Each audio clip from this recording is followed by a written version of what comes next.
क्या कहा आपने? समझा नहीं। उसे ना माया जाल कहा जाएगा, ना तो सपना।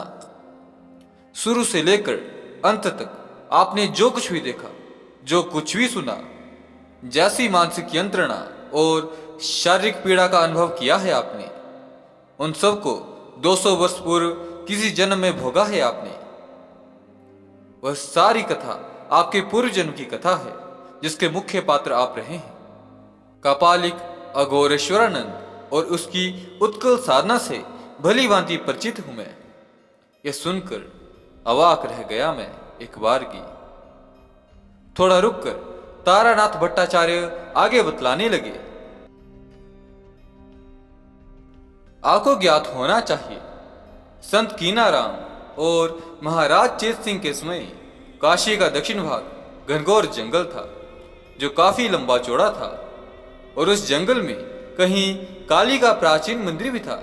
संभवतः इसी कारण वह जंगल वाम मार्गियों, कपालिकों और अघोरियों की गुप्त साधना का स्थल बन चुका था, जो समय समय पर काली को प्रसन्न करने हेतु तथा अपनी साधना में सिद्धि प्राप्त करने के उद्देश्य से नरबलि भी दिया करते थे। कापालिक अघोरेश्वरानंद भी उन्हीं में से एक थे।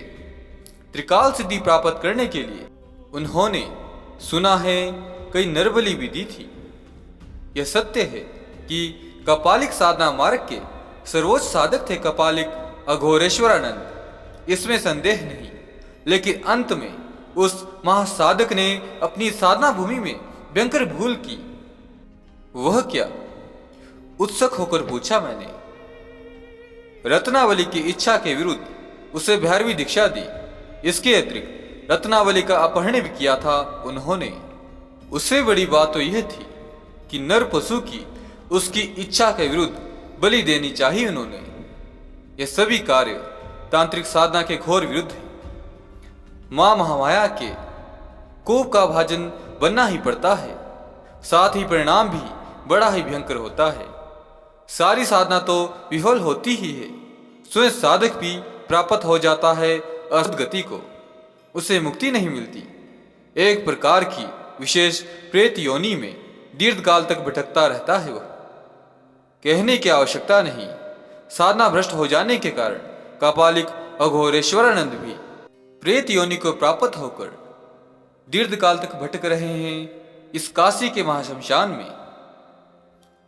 यह भी बतला देना आवश्यक है कि तारानाथ भट्टाचार्य का इस प्रकार के साधना भ्रष्ट साधकों की आत्माओं से प्रायः संपर्क होता रहता है। इसीलिए उत्सुकतावश मैंने भी पूछ ही लिया, क्या आपका संपर्क कपालिक अघोरेश्वरानंद से हुआ है कभी? अपने चेहरे पर हाथ फेरते हुए भट्टाचार्य महाशय बोले, 2-3 बार हुआ है संपर्क। बड़ी ही विपन्न अवस्था है उनकी।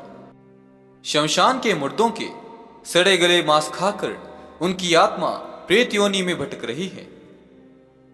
इससे अधिक क्या दुर्दशा हो सकती है एक साधनाच्युत साधक की?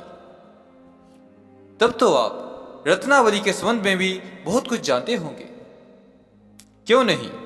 भट्टाचार्य महाशय बोले, उसमें गुरु की हत्या करने के बाद उसने भी उसी खड़ग से अपनी भी बलि दे दी थी मां महामाया के सामने।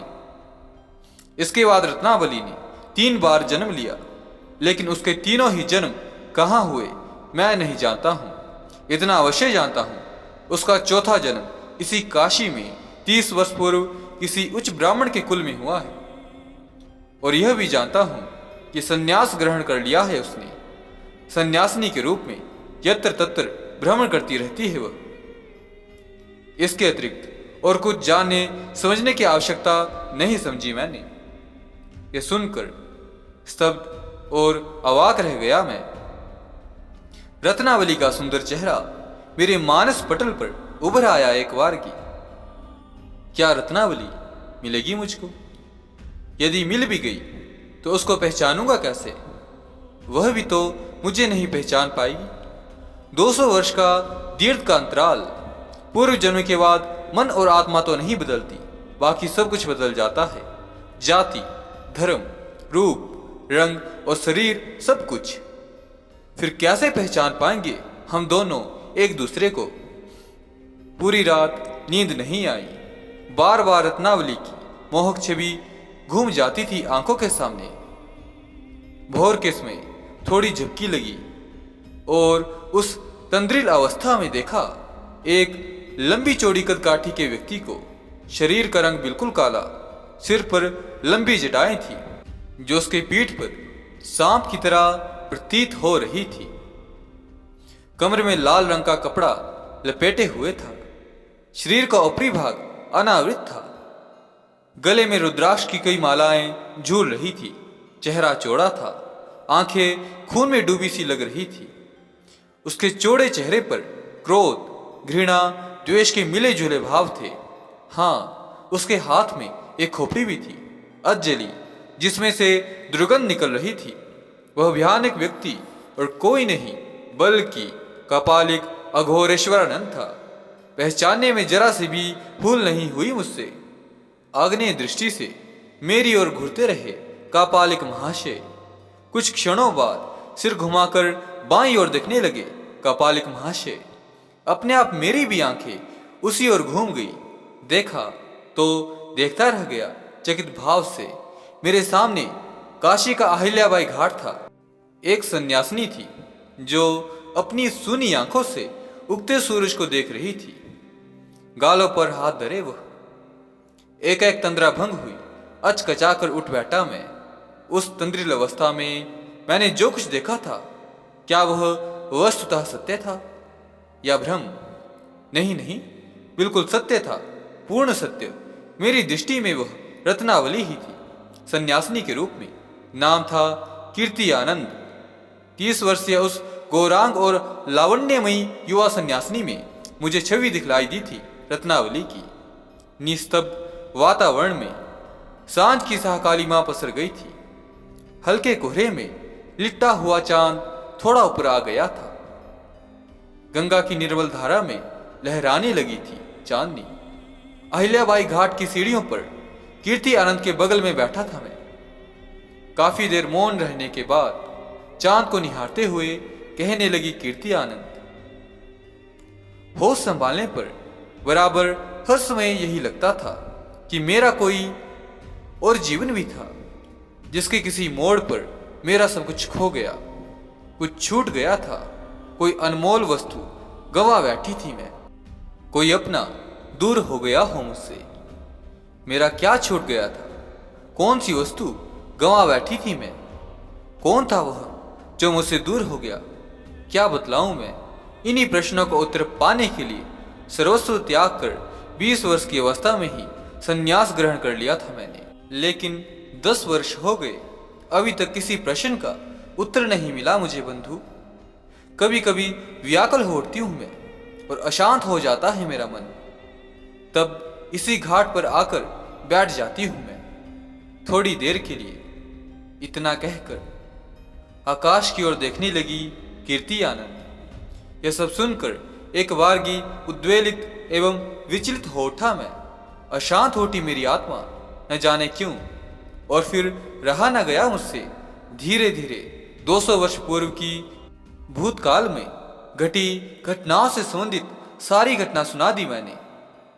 सब कुछ सुनती रही मौन साधे कीर्ति आनंद। उनका निर्विकार चेहरा देखकर लगा कि घटना का कोई भी अंश उन्हें प्रभावित नहीं कर सका था। लेकिन जब थोड़ा रुककर मैंने यह कहा कि भले ही आप कीर्ति आनंद हो, परंतु आपके भीतर रत्नावली की आत्मा है। 200 वर्ष पूर्व के जीवन का जो संस्कार है वही आप में विद्यमान है, और उसी कारण अशांत है आपका मन। और मैं आपको बतला दूं, जिस कपाली की रत्नावली ने हत्या की थी, उसकी आत्मा तभी से ब्रह्म पिशाच के रूप में भटक रही है इसी काशी के महाशमशान में। यह भी आज सुन लीजिए, उसी ब्रह्म पिशाच के संकेत पर आपसे भेंट की है मैंने। यह सुनकर स्तब्ध और अवाक रह गई कीर्ति आनंद और आश्चर्यचकित होकर मेरी ओर देखने लगी। उनकी बड़ी बड़ी झील जैसी नीली आंखों में उसमें क्या भाव था यह समझ ना सका मैं। थोड़ी देर बाद मैंने देखा रक्ताभ होने लगा था कीर्ति आनंद का सौम्य चेहरा। आंखें भी गूलर की तरह लाल होकर उबल पड़ी थी। बाहर की ओर और एकाएक भयानक हो उठा उस सन्यासिनी का मुखमंडल। एक बार उन्होंने अपने सिर को झटका दिया और आवेश भरे गंभीर स्वर में देखती हुई बोली, वह रत्नावली के माध्यम से मां महामाया ने तुझे जो आशीर्वाद दिया था और जो दी थी संतावना, उसे बतलाना क्यों भूल गए? सारी घटना सुनाते समय उस अमृतवाणी की याद क्यों नहीं आई तुझे? बोल। यह सुनकर अवाक और स्तब्ध रह गया मैं। एक बारगी क्या बोलता और क्या कहता? मुख बनाए देखता रहा मैं कीर्ति आनंद की ओर। निश्चय ही 200 वर्ष पूर्व के जीवन और उस जीवन में घटी सारी घटनाएं एकाएक कर उभर आई थी कीर्ति आनंद के मानस पटल पर।